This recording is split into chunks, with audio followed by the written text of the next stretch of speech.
found my first gray hair the other day. Gray? Yeah, my hairstylist was like, "Ooh, first gray," but I was like, "Don't." Did she don't pluck be it out? excited. No, I think she pulled it out, yeah, so she could show it to me. Yeah. No, I plucked mine out. I found 2 last week. So And I this was is like, the "What's thing. It's going not. I on?" was so stressed out about it for like 10 seconds, and then because I called my mom and I was like, "Does that mean I'm gonna like start going gray?" And she was like, "No." All of a sudden, just like It's like, no, it's you don't all get your gray. first gray hair and then you just have gray hair. It's like you've got like 10 to 15 years before that Until it happens. fully, Before it you got even 40 starts getting years. multiple Yes. grays. Like you get one gray, that's just you had a stressful day that day. You got one gray hair. Oh dear. Were you like going back like when you were like 19? Can you just tell us like you're working in the entertainment industry, right? You're getting totally mature for your age. Did you have any sort of interesting transition into your 20s? Because I feel like that's when you can finally start saying like, okay, well now I'm actually an adult, which people have been telling me I kind of look and feel like.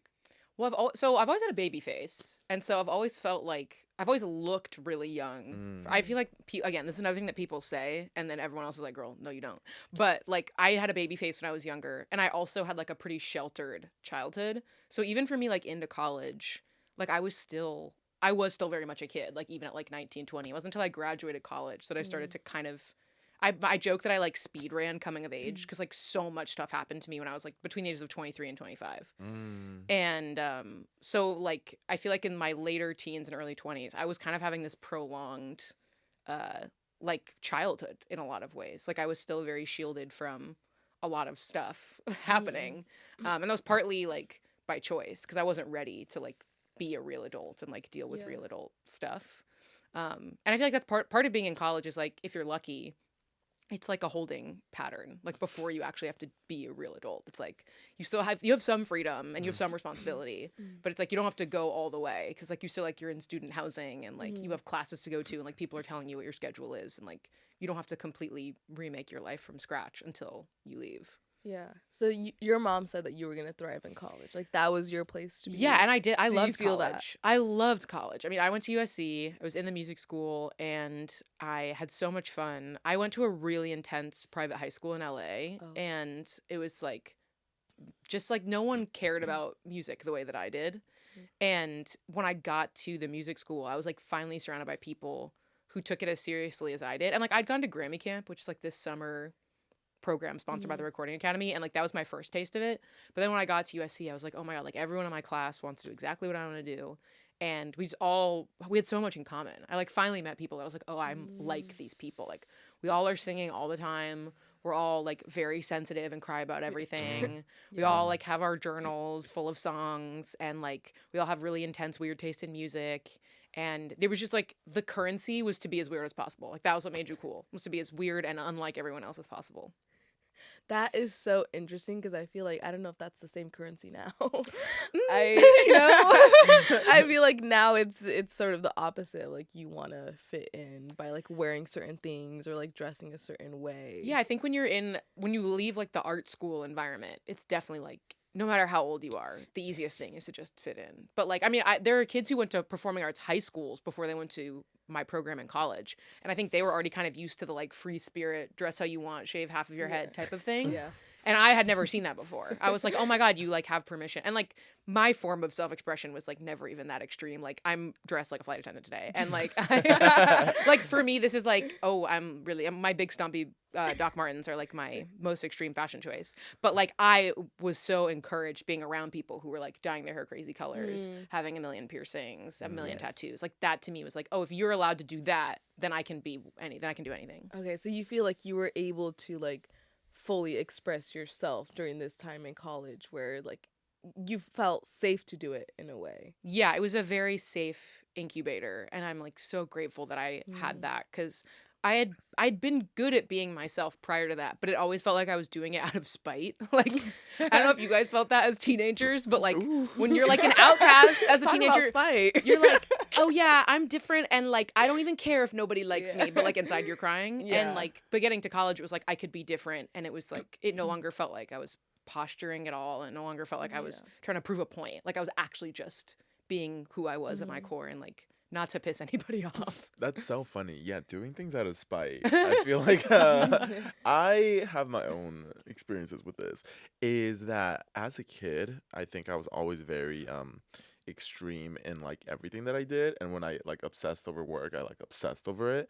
But a lot of the times that like obsession came, it was because of spite of something of like, Yeah. I need to prove myself. Like, if I get rejected in this way, well, then let me just like double down on it and like see where that takes me. Yeah. The classic spite. And then eventually you get to an age when like, maybe you have a little bit of success. You're like, okay, you can't really like keep doing that because then you kind of burn yourself out. And then you start realizing like, oh, I'm always crying on the inside, like you're saying.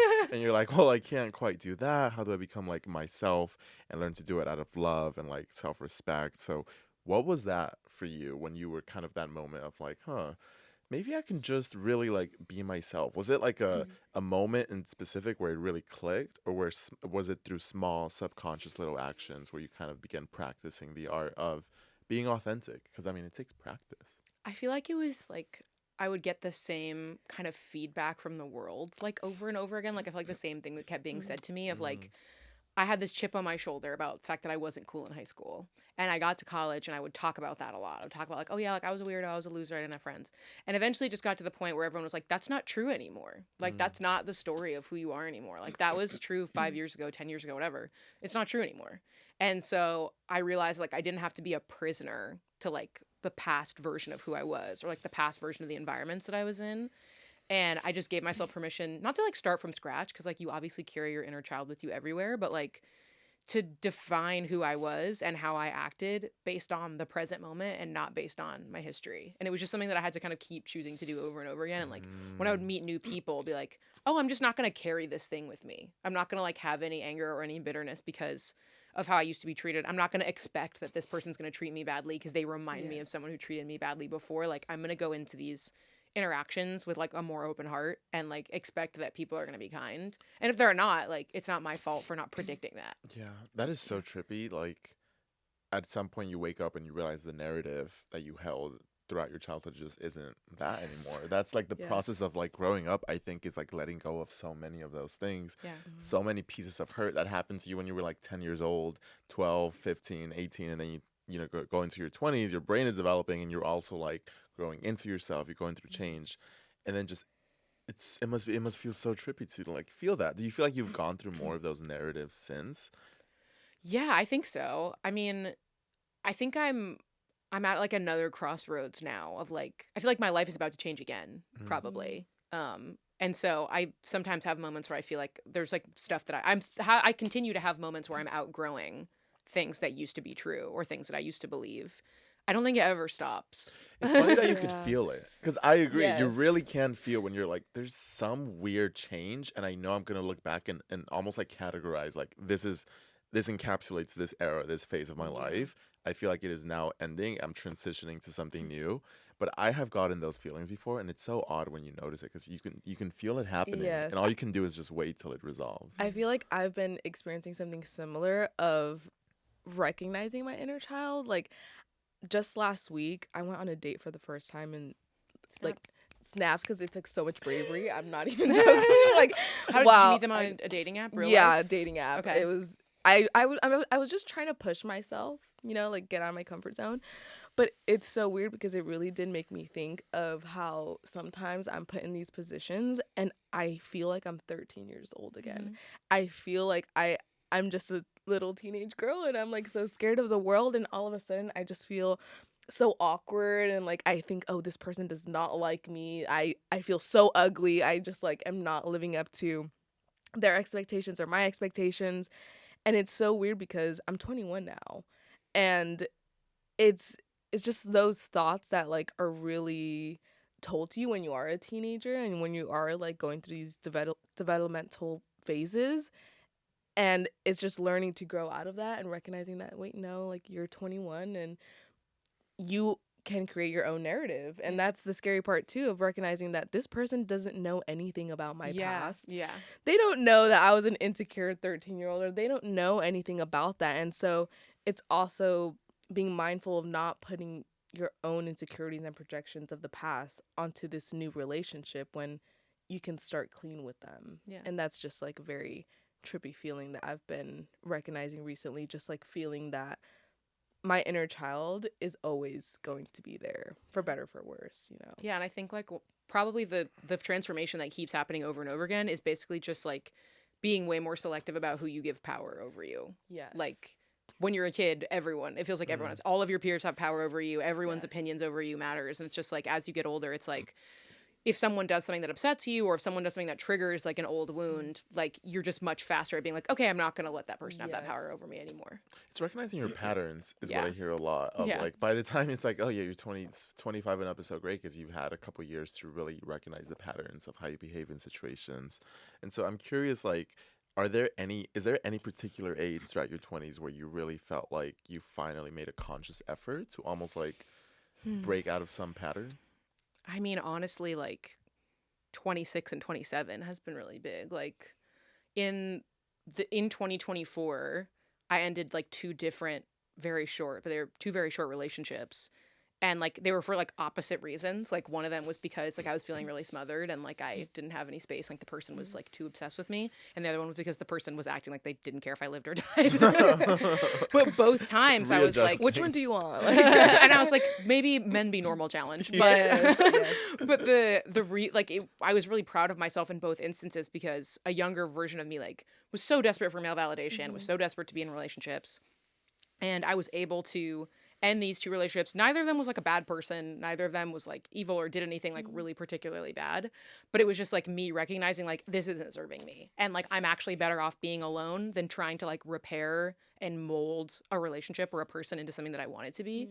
And I did it 2 times over in the span of 1 calendar year. And I was like, oh, I think I actually like fixed this thing now. I don't think I'm going to end up in this situation anymore. I think as soon as I recognize like, oh, being around this person makes me feel worse. It makes me feel anxious for some reason, whether it's because they're giving me too much attention or too little, like I'm just going to shut it down immediately as opposed to like dragging it out. Well, that's so also like powerful because it really takes being okay with being alone and like learning that like that's okay, that's fine. I mean, I remember when I was like younger in my teen years, like that was really terrifying. And then now, as I've like learned to be alone, but also developed a stronger foundation, it really allows you to like get out of situations that don't serve you more easily, which is what people always say to do. But it's so hard to do in practice because it's like you're so comfortable, it's so easy, and then to think about like plunging into this cold abyss of like loneliness doesn't really feel easy. So did you have moments where you felt really alone and lonely, especially like growing up in the entertainment industry and also like in LA that can feel a little more isolating than other cities? Yeah, I mean, I felt alone a lot as a child. When I was in preschool, my mom said when I would get sad, I would go sit in the corner of the basketball court, and I called it my lonely spot. So it was like very melodramatic. But I felt lonely all the time. I think because I didn't really have any connection to the entertainment industry until I got to college. Like when I was growing up, it was this dream, and it felt very far away. Even though I grew up in LA, like my parents don't work in entertainment. Like I didn't go to like an art school. And so like my life was it revolved around academics. And so it felt very isolating to be obsessed with this dream of like becoming a performer, becoming a songwriter. I wanted to win Grammys one day, like all those things. And it also felt very isolating to be like one of the only Black kids. Like there was a handful here and there, but like going to really rigorous private high schools in LA, obviously it's going to be mostly white. And I hate the whole like mixed kid spoken word poetry of like too Black for the white kids, too white for the Black kids. But like, unfortunately, like that is the situation. And like, I just didn't really feel like I belonged anywhere like outside of my family. And, I think that that's part of why, like, when I got older and I did start to like date and to form relationships, like my instinct was like, I have to dig my nails into this as much as I can. Cause even though I'd always had a really supportive family unit, I'd always had great family, like there was something about like my peers, I'd feeling rejected by my peers that felt like it was always around the corner. And I was like, okay, if I get like any sort of positive feedback or I get any sort of attention, like I should probably hold on to it, even if it's not working for me anymore. And then I've come back around on the other side now and I'm like, I've always been good at being alone, but now I'm also not afraid of it. Yeah. Do you feel like you still feel that like how you said, like lost and confusion about your place in the world now with like your race and your identity? Because I mean, obviously it's like a lot more emphasized when you're a kid or like a teenager because everything is just so heavy. But do you feel that now? I feel comfortable and confident in it now. Like I don't let anybody tell me like who I am or like what any of it means. And like, I really like being mixed. I'm really proud of both sides of my ancestry. And like, I forget about it a lot of the time too. Like it just when I was a kid, I feel like I was thinking about it all the time. Like I was thinking about the fact that I had dark skin like all the time. And now like people will like say or do things that I like will realize are based in racism, and I'm like, oh, like I forgot that was even a thing. Like I'll be like, why was that person like so dismissive of me? Why was that person so rude to me? Oh, they're being racist. I forgot people do that. Because like I spend so much time now like with a supportive community and with like a diverse community, and everyone's great and respectful, and like we don't treat each other differently because of ethnicity. And so whenever it does happen to me, I'm always like, oh, right. This is like, especially with my music, like when people are like so insistent that I make soul music or whatever, people make comments about like the kind of music that I make or how my voice sounds or whatever. And I'm like, why are people saying this? And I'm like, oh yeah, people are like looking at me, they're seeing what I look like, they're putting me in a box, and they're not giving it any more critical thought. But it doesn't, at this point, like I'm going to keep fighting against it, and I'm going to keep pointing out inaccuracies when I see them, but like it no longer upsets me because I'm like, they're just wrong. That is so accurate though, because I for the longest time also forget racism exists because I mean, I grew up in like Anaheim and OC, you know, it's like such a Latino community. Like if I really close my eyes, I'm in Mexico or something. And I just remember finally going into like a very predominantly white space and finally facing some of those remarks, some of those treatments where you're like, oh, okay. So this is why people are complaining so much all the time about like the problems in this country. It's like they're very real and you feel it. And I'm curious if like if your racial identity did influence your music in some way, or if it like you said, it was always like so top of mind or just out of your mind, never really like thinking about it. I mean, the music that my parents played me growing up was like a real mix of like white music and black music. Like I always say like my big four influences were James Taylor, Carole King, Alicia Keys, Stevie Wonder. So it's like the real spectrum of like the great songwriters across racial lines. And I feel like all of them, it didn't feel like, I mean, Stevie Wonder does have one song on Songs in the Key of Life. I think it's called Black Man. And when me and my brother would get in the car, we'd be like, play Black Man, play Black Man, play Black Man. But for the most part, it's like the music didn't feel, I mean, I guess it did feel a little bit racialized. Like there's something about Stevie Wonder's music that's like comforting in a way that is like specific to blackness. Like there's something about it that feels like going to like your grandma's house or like being in a black barbershop or black beauty salon. Like there's something that feels very like safe and welcoming about it. But I feel like the way that it informed my music is like I have always been like an observer and an outsider, and I feel like that was a function of the fact that I wasn't white, and I feel like that informs like the way that I write from a perspective of like someone who has a bird's eye view of things. Is that how you've seen your life growing up? This is like as an observer. Yeah, like you know when you're and this happens to me too. Sometimes I feel like I'm constantly like in my head. I'm playing. Whether I'm like in the moment, in the present, I'm always in my own bubble, like feeling like I'm looking at myself. But when I think back about my memories, I always feel like it's that bird's eye view, which is a little trippy because I'm like, I wish I could be a little bit more present. But you feel that too. Do you feel like you've gotten better at being present? No. Well, you're so young. You're so young. Oh, but I'm so young. I'm sorry. Give me a few years though. I'm trying. No, but I was 25. On funnily enough, when I was in college, when I was 21, I was on a date and I was at a museum and I had my journal in my bag and I like showed the guy. I was like, "Oh, like I brought my journal with me like in case I want to like write." And he was like, "Why did you bring Why?" I love that you showed him too. Like, I brought my journal. So we were friends. It wasn't it wasn't like the first time I met him and I was like, "Look what I have here." He was like he'd been my friend for a long time and I was like obsessed with him, and we finally went on a date. And I was like, "Oh, I brought my journal with me." And he was like, "Do you like always like bring your journal as a crutch?" You always be thinking? He was like, "Do you always have your journal as a crutch so you can like not participate in your life?" And I was like, "Relax." Wow. This man read me for filth so many times. Like it's literally, this was like, that was 7 years ago now. I think about it constantly. He literally read me for filth. But it'll stick but like that was like, he said that. And then the other thing that he said was he was like confessing his feelings to me. And he was like, "And now it's your turn." And I I flopped so hard. And he was like, "Why can't you tell me how you feel?" And I was like, "I am great at talking about my feelings." He's like, "You write songs about your feelings. That's not the same as talking." And I was like, "Shut your mouth." No, because that's so funny. Where is he now? That's still bestie. That's still bestiana. But yeah, those things are things that I think about all the time. I do definitely fall into an observer state, and I definitely do feel like sometimes I'm watching my life from the outside, partly because I want material. Like I do like writing about my life. Well, I feel like there's when you're an artist in any way, you need a big level of observation because you're constantly asking, why is this happening? Why is this happening? How am I making people feel? How is it making me feel? That like takes you out of the present. It's funny you say like you're great at writing about your feelings, not actually like talking about it. It kind of reminds me, it's like me and like, Like our whole Yes. podcast is based around vulnerability. Yes. But I'm terrible at being Oh, vulnerable. 100%. But I'm great at like later analyzing everything and then breaking it down. But if I'm asked, like I'm in a one-on-one What's your conversation zodiac with sign? Are you a Virgo? I'm a Gemini. Okay, that makes sense. That's Virgo, Gemini, they're both Mercury. Got it. Okay. Yeah, What's there you your go. sign? I'm a Virgo. I'm a Taurus. Love it. Yeah. Love It's all it. clicking. That's It's so all funny. clicking. But like talking about vulnerability, I was just talking about this morning I was reflecting as I do. And I was thinking about like I think for the most part I'm a pretty open person. Like if I were to meet somebody new, I can open up fairly well. And that's not a problem. But then I'm like, wait, but to what extent is this vulnerability that I am portraying? Because I mean, I've been vulnerable like on the internet since I was like 15. So part of me feels like, oh yeah, this just comes naturally. Like this is just what I do. I just overshare. But then I think there's levels to it. And Yeah. I think I'm fairly good at like the vulnerability in the aspect of like, oh, like how are you doing right now? Like blah blah blah. But I think when it comes down to like root issues or like just root issues that I have, that's when I just like close down and I'm like, I don't want to talk about this.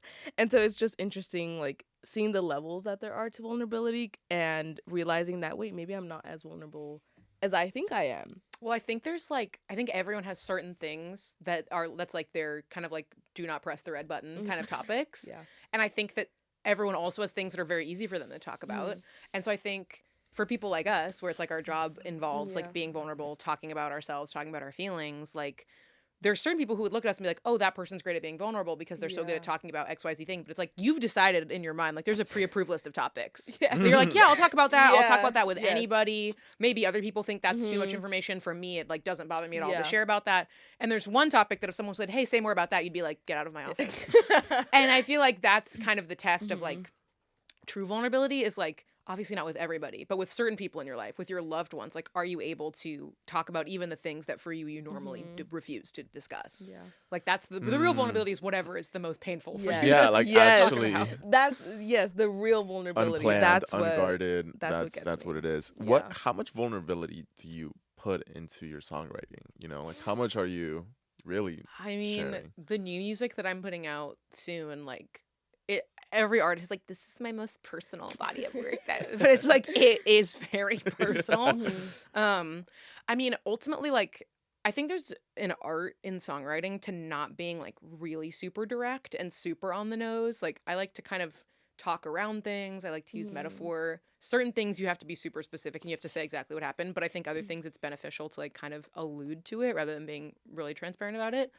But I like my music to kind of run the gamut. Like some of my songs would just be fun. Like that's another thing that I'm like focusing on with this next record is like there's a couple songs that are like this is just fun. Like let's just have a good time. Yes. Like for a Let change of loose. pace. Like let's just have fun. But there's also a lot of songs that are like gonna kill me to perform live because Yeah, they're so intense and so intimate. How does that feel to you when you really have to perform it? Because it's great when you're writing about it. And I bet it could feel really therapeutic, you know, putting it down and doing something great with it. But then when you actually have to get out there and like you're saying it in front of people, you know, and everyone's intensely listening. It is really wild. Like, so I have a song from my first album called Wolves, which is about like sexual assault, sexual harassment, rape culture. And it, depending on the day, like it can be, sometimes I'm like kind of, I can get emotionally detached enough from it that I can play and I don't really feel anything. I can just kind of do the job. And there's other days where it's like really hard. I was in New York for a show like a year and a half ago. And the day of the show, I was meeting up with some friends beforehand, and I saw my friend's abuser, like out on the street, who I had not seen in like years, and it like stopped me cold.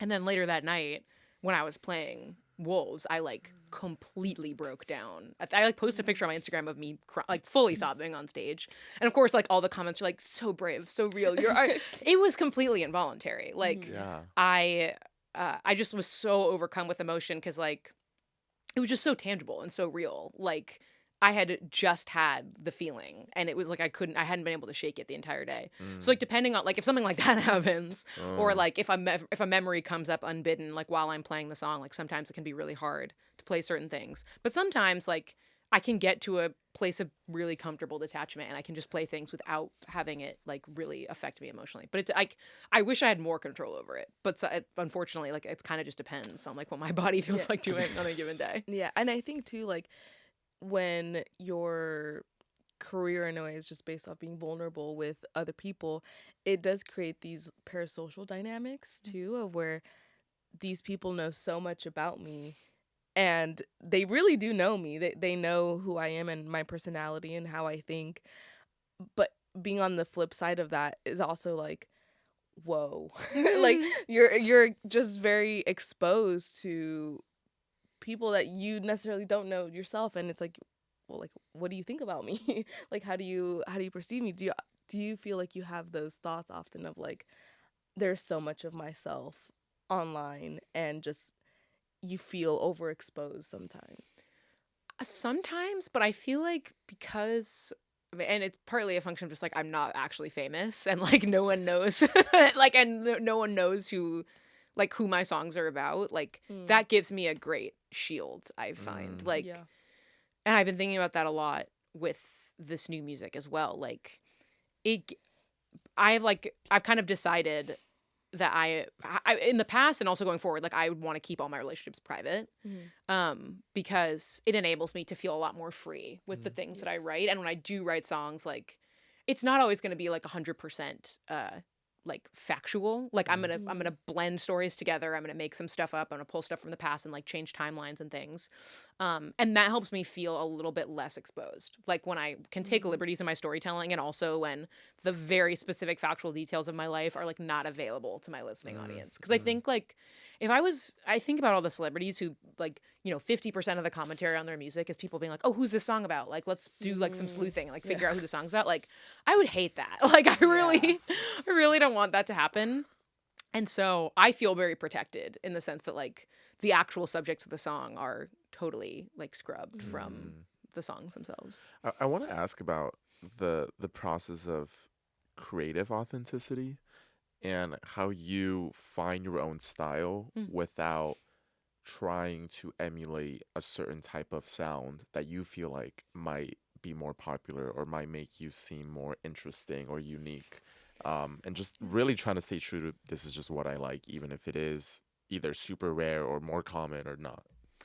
Well, a big part of it was when I made my first album. It was produced by this guy named Rocky, who he like produced some stuff for Kendrick on To Pimp a Butterfly. He works with like Reggie Snow, Eminem, like all these really cool artists. And when we first started working together, it was my senior year of college, and I like gave him this playlist of I was like, this is what I want my album to sound like, and it was like Casey Musgraves and Phoebe Bridgers and like all my girlies. And he started sending me mixes, and I was like, this does not sound like Casey Musgraves. And he was like, yeah, it needs to sound like Jensen McRae, and I was like, once again, Red for Phil. And it was like my process of making that album with him was like my process of like trying to figure out like what does it mean to like really like now that I'm really coming out into the world, like what does it mean to acknowledge my influences and like have them be present and like being able to trace them, but not literally just trying to copy them. And it was really helpful for me, and I think would be helpful for anyone trying to go down this road to have like a sounding board and like have people whose opinions you trust and whose taste you trust, like help you navigate that so you can freely make big choices and make big leaps and make mistakes and then come back and realize, okay, this is what worked, this is what didn't. And for my second album, I worked with this great producer named Brad Cook. I like went to his house in North Carolina for 10 days with my little brother, who's my keys player, and we recorded everything. And it was a similar process of like I would kind of reference people that I wanted to emulate, and he would just kind of be like, no. Right. And like it was clear that like he, had like a similar taste to me. Like we had a lot of overlapping taste, but he was like, I'm not interested in making another one of those records. I want to make your record. And like I think as a young artist, it's really helpful to have like an older person especially, or to have like someone who has a different background than you, who can help you like steer away from like just trying to make something safe that feels like it's just like another one of a million records that all sound the same. Yeah, that is so difficult to get out of. I mean, Yeah. because you're especially when you're so directly involved in the creation of it, you're listening to it every day. It's hard to know like how you steer away from that. But when it comes to like the music you're producing now, who's your inspiration behind that? I mean, how do you feel that you're approaching the evolution of your sound? Well, when I first signed to my new label, me and my A&R both referenced High and Dry by Radiohead, like separately. We both were like, this is the vibe.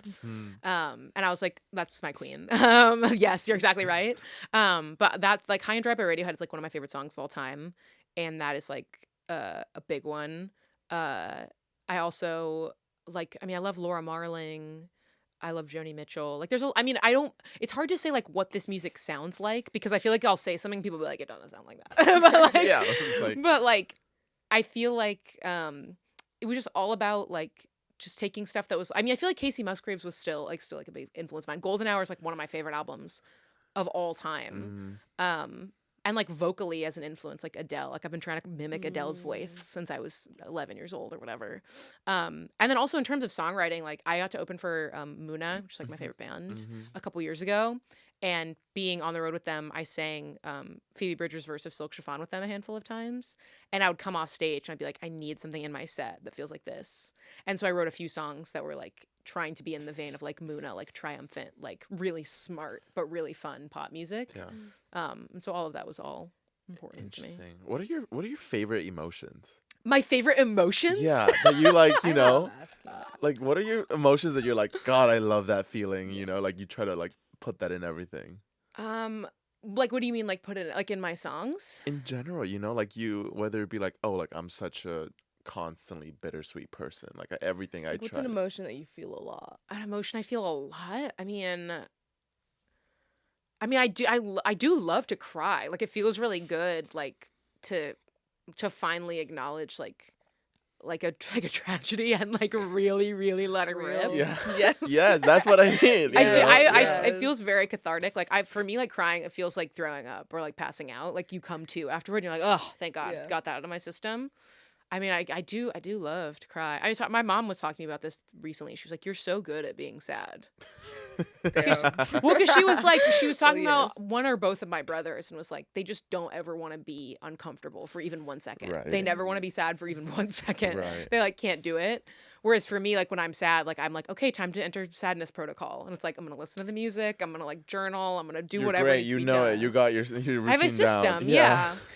And like there is something comforting about it. Like I find happiness to be a little stressful because I'm like, okay, when is this gonna be over? When's it gonna be like I feel good now, and when's it gonna be over? With sadness, I'm like, okay, I'm at rock bottom, so it's only up from here. Thank God. Yeah. Yeah, it feels like at times like sadness is your baseline emotion. Yeah, Like yeah. that's what you just naturally revert to. But I feel like something that I've been thinking about more often is I feel like at least this time period that I'm in right now, I'm feeling a lot of grief, and not in the traditional sense of like somebody passing away and mourning that, but just more so grieving.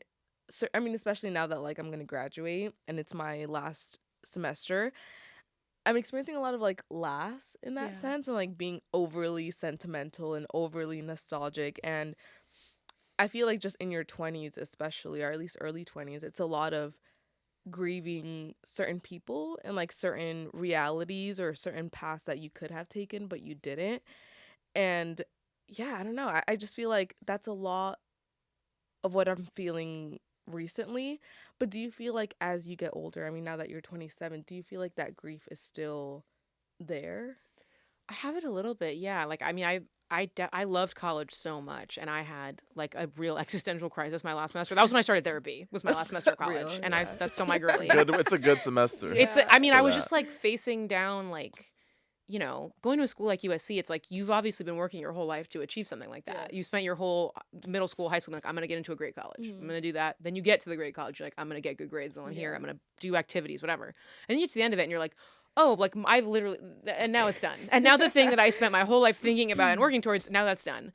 And I had been a student forever. I was like losing that part of my identity. And also my last semester of college, I was making my first album, and I was like, oh, are all my dreams about to come true? Like, is this thing that another thing I've been preparing for my whole life, is that about to be happening? And I definitely felt the grief of losing that. And even looking back now, like I definitely grieve being a kid. Like as much as it feels comfortable and like right that I'm in my late 20s now, and like I feel like I'm so much more capable and I'm so much more mature and I'm so much less emotionally volatile. Like all those things are great, but like there was something so pure and sweet about like just not knowing how the world worked, and like I'm never going to be able to unknow the things that I know now, like the trauma that I've endured and like the horrible things that have happened. Like, but I've got so lucky that like nothing bad happened to me till I was like 23. Like my life was like so easy. Like So I was like funny. depressed. I like when I was a teenager, like I had depression and anxiety, but like whatever, relax. Like it's fine. Like, you know what I mean? Like I like look back and I'm like, you're fine. But I was like, even though like at the time that felt really big and traumatizing, like that like my brain chemistry was very out of whack, like the real actual traumas of my life were in my like mid-20s. And like I have so much grief for the person who didn't know how those things felt. And like I ultimately it made me who I am, and like I wouldn't say I'm grateful for it because it's like those things shouldn't happen to anyone, but I do have like a respect and an understanding for like how those things shaped me. But I definitely like I think about myself at like 16 or like even like 20. Like I think about like so being on like having summer vacation. Like I think about college and like being like, okay, yeah, I have school or whatever, but for 3 months in the summer, like I'm just like free to do whatever I want.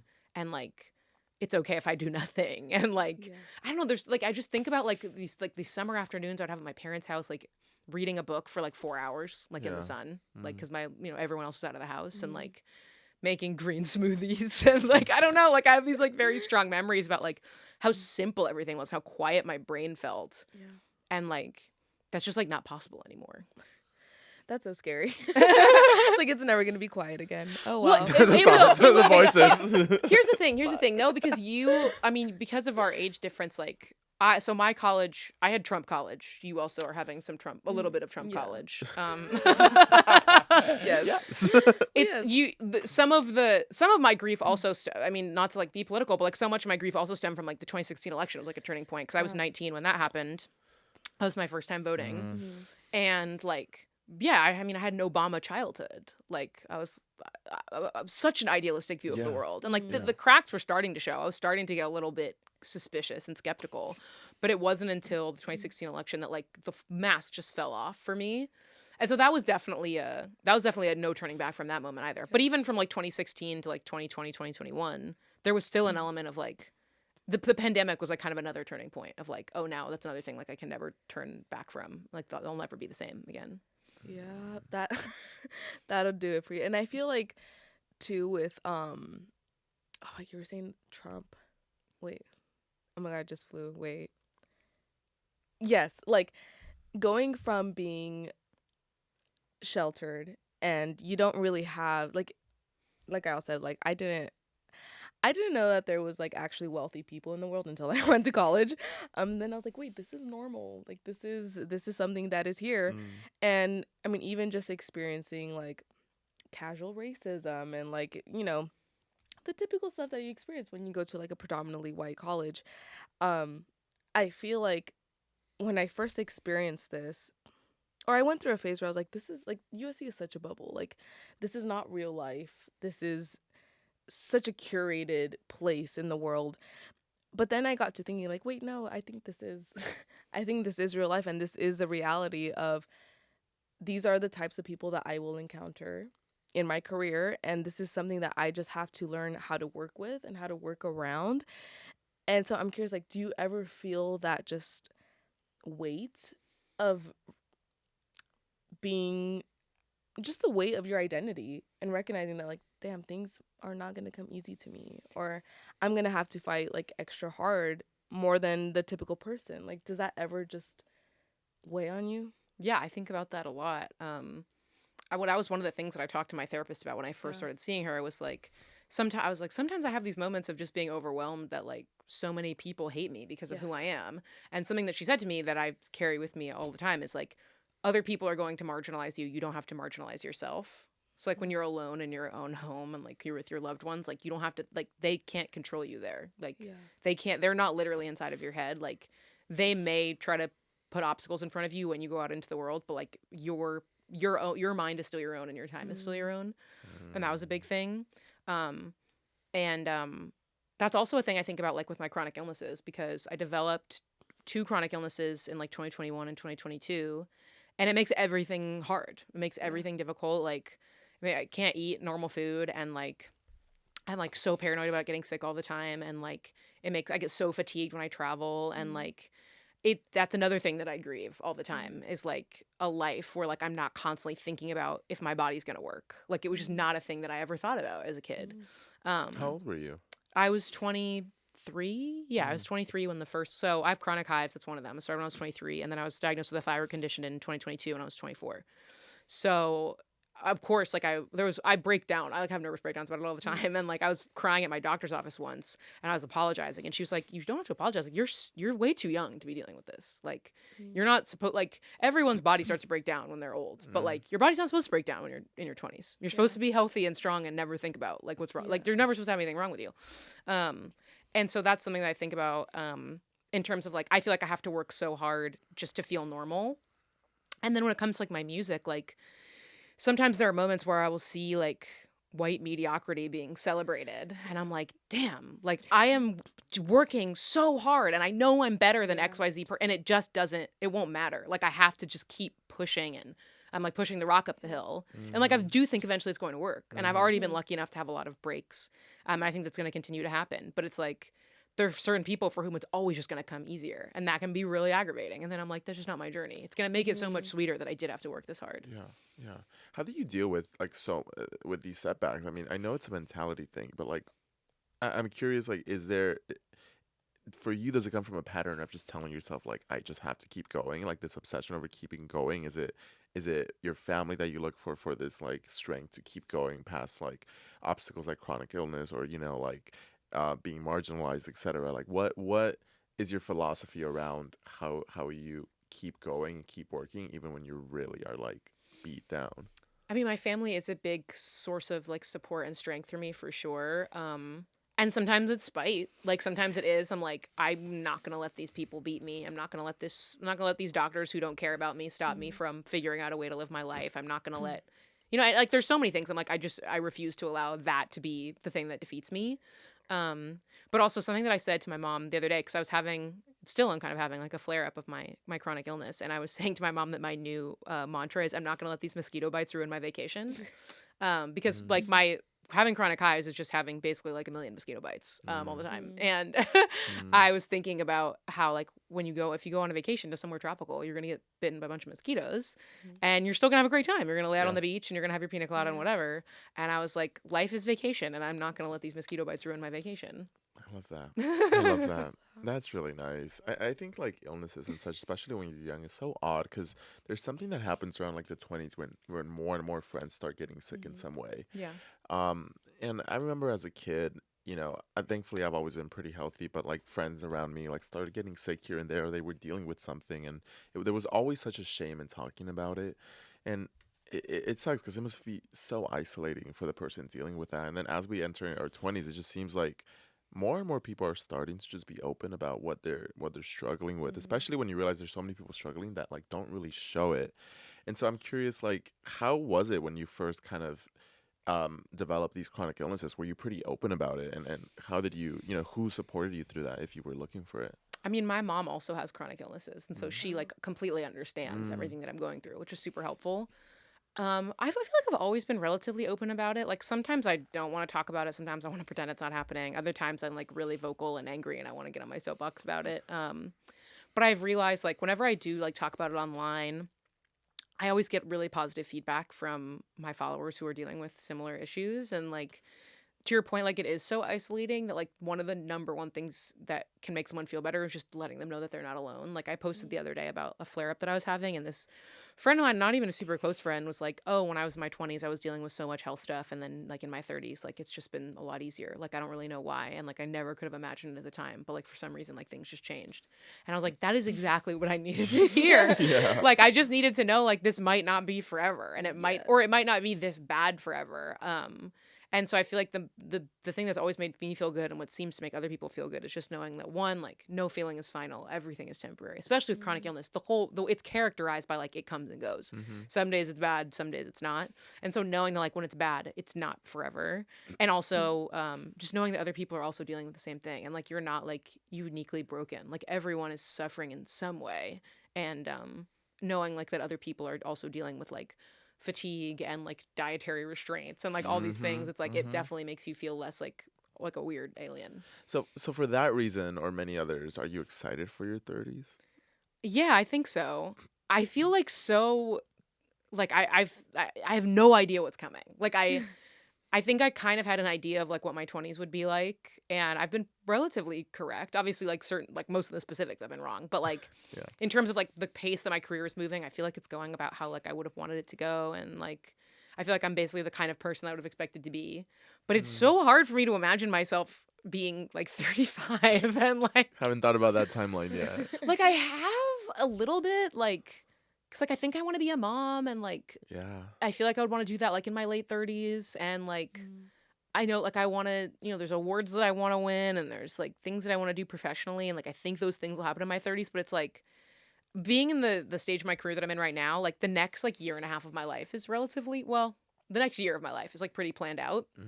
Like I kind of know what's coming, but then beyond that I'm like I don't know. So it's like I feel like when I was a kid I would daydream a lot about like the distant future, and now I'm like really only can daydream out like 6 to 12 months at a time.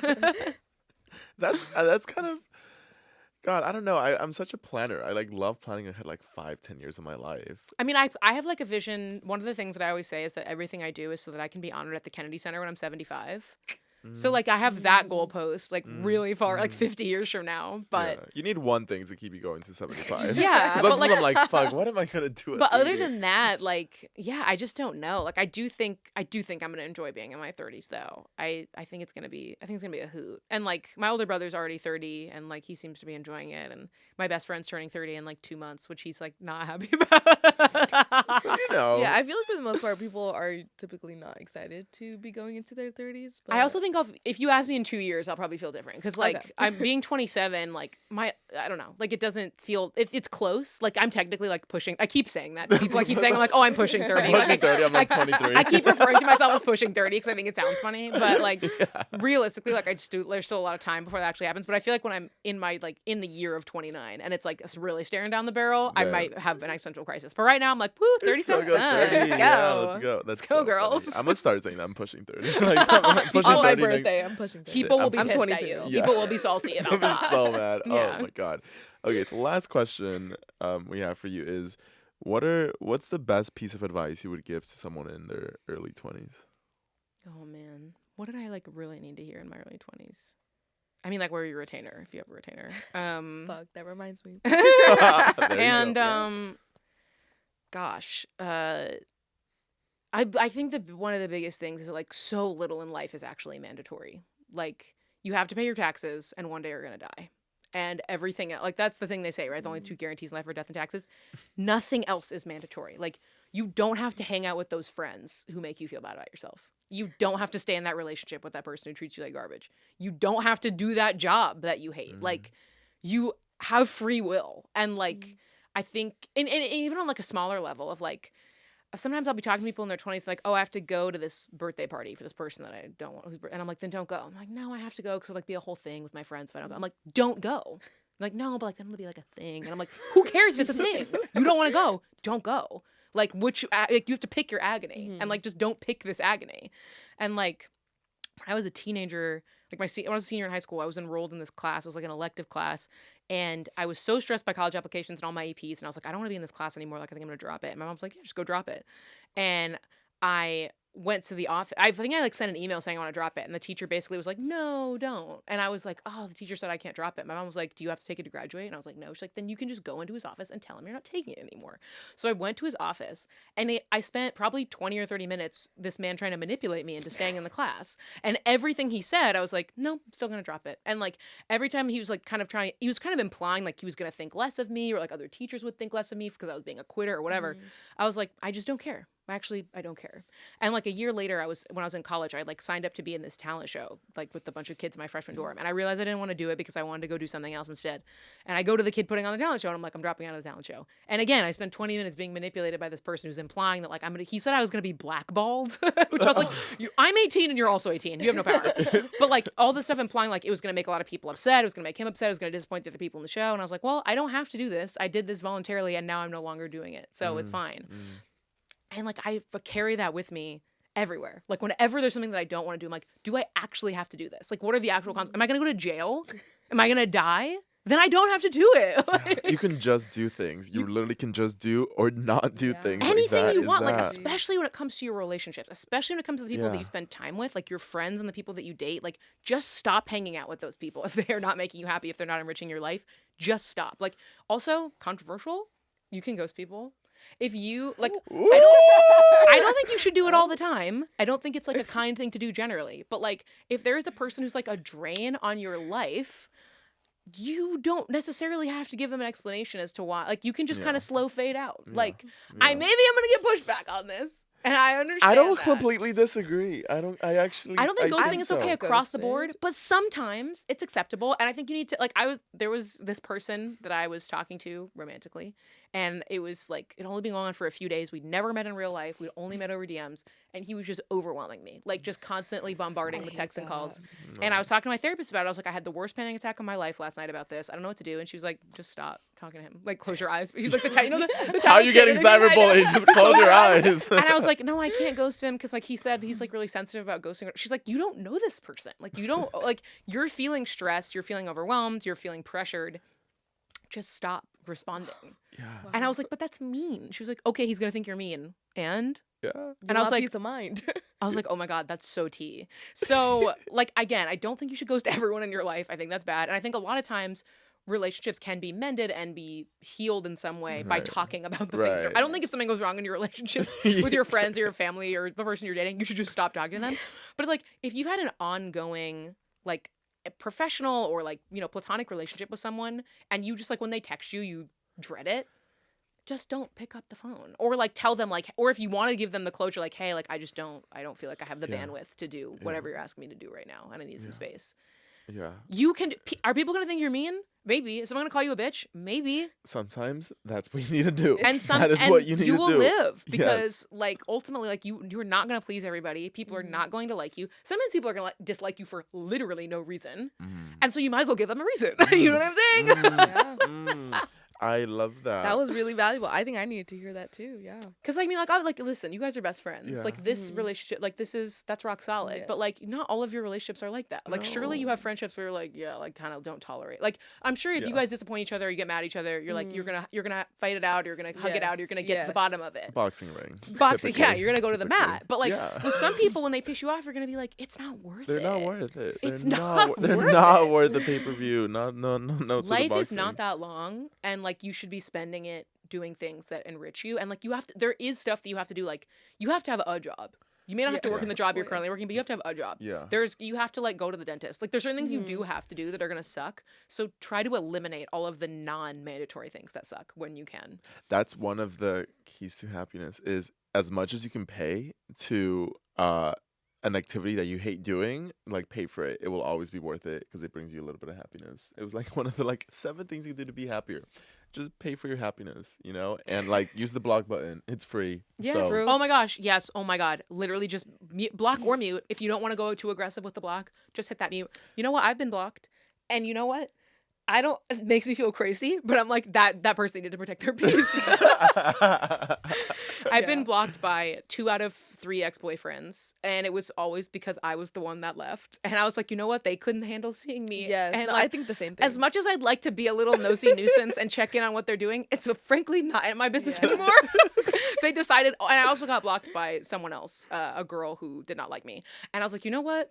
She didn't want to look at my face anymore. My face was coming up on her feed. She didn't care for it. She had to hit the block button. See, I'm very much like, sometimes I'll just, like, mute people I don't want to see for a little bit. I'm just like, You put them in timeout. The mute yeah, I'm button is like, timeout. you're gone for a Block little button is bit. jail. Mute button is timeout. And I'm like, see, this is my problem. I'm overly nice, so I have to be, like, justified. I'm like, oh, just for a little bit, you know? I'll block you for a little bit. Nothing against you. Like, Do you tell praise the them? Lord. No, in my head, I tell myself no. It also takes a lot to reach that point of, like, I need to block you or I need to mute you. For me, I'll mute anybody. Oh, okay. I'll mute I mute people that I like just because I'm like, I have to stop checking your profile so much. I will mute. And I'll also mute friends who I love, and I'm like, you post too much on your Instagram story, babe. That's so funny. That's so real, though. See, being able to handle those truths, I think, is important It's like, for this our is how I will society. stay friends with you, as if I mute Yes. your Instagram story. Yes. No, being very honest about that, I think, is my goal for 27. So For 27, you got time. I got a little bit of time. No, work with me. I'm on my own Serious. So you're timeline. gonna be That's really 6 years. petty for a few years, Yeah. and then Then I'll be, like, perfect, really- Let's great. get out of your system, and then You know what? And get you tired of it. should continue to make mistakes in your early 20s because this is the time. Yeah, any Be mistake. loud and wrong and stupid. Yeah, Jensen said I could do it. Yeah. Yes, you have my permission. I have the right off. Thank you. Well, thanks for being on GrownKid. Thanks for having Thank me. you. Certified GrownKid.